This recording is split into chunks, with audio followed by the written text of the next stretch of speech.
Hey there, Bleepin' Jeepers, it's Tyler. This week, I'm going to show you how I installed this two-post automotive lift. Alright guys, before we get started, let's get a couple things out of the way. Number one, this is not a sponsored product. The company did not provide this for me. This is one that we just went out and bought. I'm not going to get into why I decided to go with this particular lift. That's going to actually be in a follow-up video. I'm going to go over probably 5 or 7 things that I think you should look for in purchasing a lift. So that's kind of going to be a separate thing. This is just mainly an install video. So that leads me to the second thing, and that is that every manufacturer is going to have their own suggested, their own directions and their own guidelines for how to install their lift. Make sure you follow those. This is going to be kind of a general video on how I installed this particular lift following this manufacturer's guidelines and instructions, but I hope that it'll at least give you an idea of what's involved and what's entailed in putting one of these in. Last thing I wanted to do is just say thanks to you guys. It was one of our viewers, that posted a link in the comments section on, I think, my second to last video, I think. Can't remember. Anyways, you posted a link to the company that I purchased this from, and they treated me really well. Super good. I ordered the lift on like a Thursday, and it showed up the next Wednesday. That was amazingly fast. Was really happy with them. Good customer service. So thank you. Thank you very much for turning me on to that company. I can't remember your username right now. Crap. Let's get to the install, and I'll show you what we did to get this thing put together.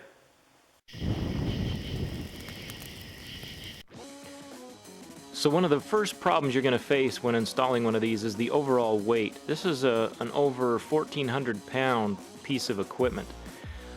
So I did have to get a little bit creative. I am lucky that I have a forklift, but it's a rough terrain forklift. It doesn't lend itself well to inside work. But I was able to use it for some of this, but I used my engine hoist for the majority of the lifting. So that's one thing you're going to have to figure out right up front if you're going to try and install one of these.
Now that I got the uprights separated and kind of in the relative position, I'm going to snap a quick chalk line as a reference mark on the floor.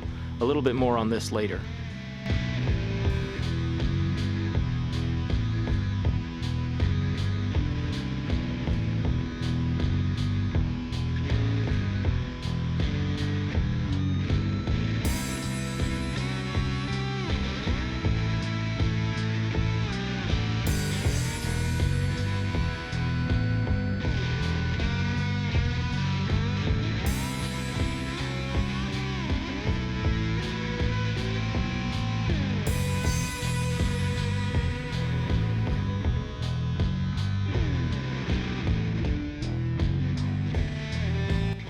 I'm taking a minute now to lay out on the floor exactly where I want the uprights of the lift to end up. The instructions included a diagram showing exactly how to lay this out and what the distances were. Follow that to the letter. This was a huge help once we finally stood up the lift in getting everything square and plumb. I'm not going to go into great detail on how we installed all the cables and hydraulic lines, etc. I think that'll vary from manufacturer to manufacturer, but here we're using some Harbor Freight car dollies to shimmy this into position, and then you'll see us use a little bit of creative license with the forklift. As I said before, it's a rough terrain forklift, so the boom raises too high for my ceiling. So the solution we came up with was to strap the top of the lift to the top of the boom instead of using the forks, and then very carefully raise it up from there. We went very slowly, making sure that we didn't lose control of everything. Once we got it up to this angle, then we decided to pull a strap backwards, fearing that the lift would go on over and fall forward. We also left it attached to the forklift until we had at least 4 anchor bolts drilled in on both uprights.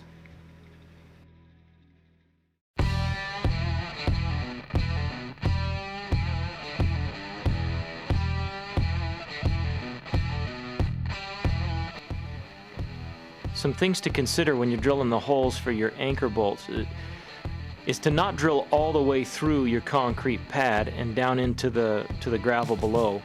You want, when you pound that anchor in, you want it to bottom out in the concrete. You also want to be careful when you're pounding the anchor bolts in that when they bottom out in the hole, don't keep pounding on them, because you can actually knock a chunk out of the bottom side of your concrete pad, which will greatly weaken the pad and also may make it impossible for you to anchor the bolt in at that point.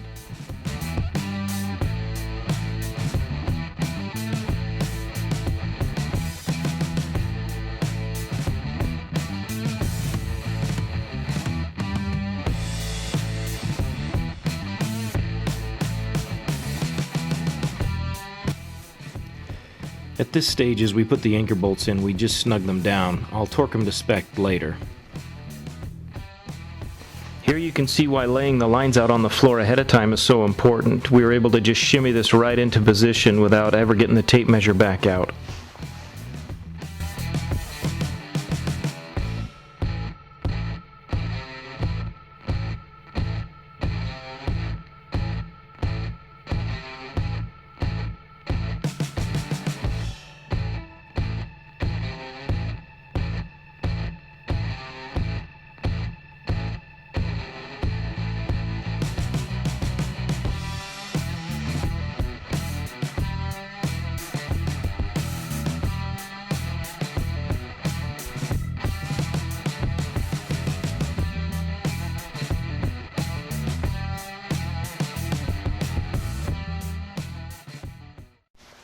Here you're going to see us installing the hydraulic pump assembly.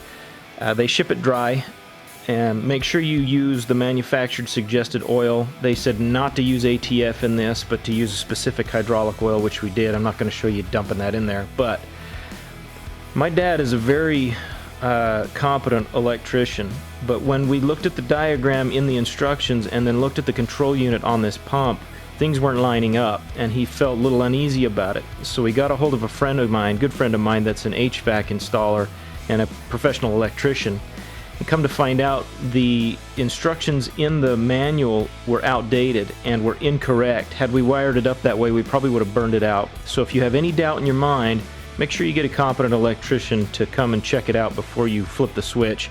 Make sure it's wired up correctly.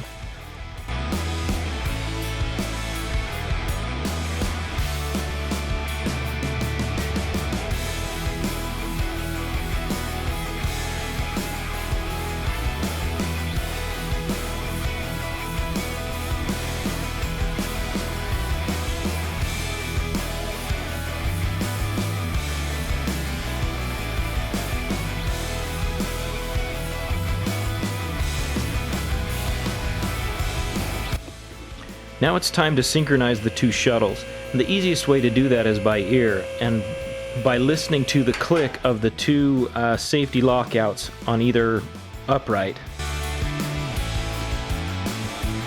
You'll see me continue to adjust the cable here until the two shuttles click at the exact same time, and that tells you that they are then synchronized.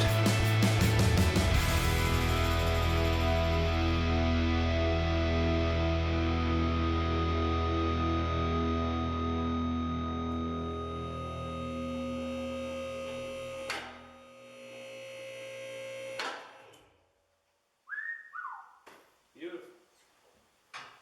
Now I just got to put the lock nuts on them. We are good to go. We are synchronized. Now I'm going to torque all of the anchor bolts to spec, and the instructions called for 86 foot-pounds. Don't over-tighten these.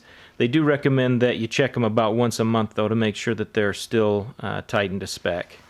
Alright, now the last thing that I'm going to do is adjust how fast it'll lower, and we do that through this valve right here. On this model, this valve could be a different configuration or something different altogether, depending on what lift you get. But on this one, you crack that little set nut or that lock nut there, and with an Allen wrench now, we can adjust how fast we want this thing to come down. Nice controlled descent. With the weight of a vehicle on there, I think it'll probably go a little bit faster than that. We'll double check it and adjust the valve if necessary. That seems pretty good. Finally, I'm just going to do a quick check with a level to make sure that both uprights are plumb to the floor.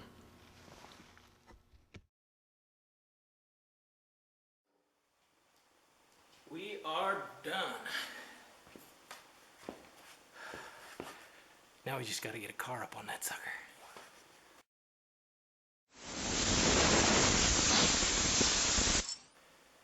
Alright guys, that's it. That's how we installed this two-post lift. Like, again, I'll go over why I chose this style or this particular type of lift in the follow-up video. But I got to tell you, so far I'm pretty excited. I'm pretty happy about it. I'm really happy to be getting off my back. I'm tired of working on my back. I'm 42. I'm just getting too friggin' old to be crawling under Jeeps in the mud and in the cold and in the snow and crap. So really super excited about this. Alright, thanks for watching. As always, you can like, share, and subscribe. You can also check us out on Instagram, and we have a Patreon account, Patreon/BleepinJeep, if you want to support the creation of content like this. You can also follow me on Instagram. It's Tyler BleepinJeep. And I will catch you guys in the next video. Thank you very much for watching. We'll see you next time.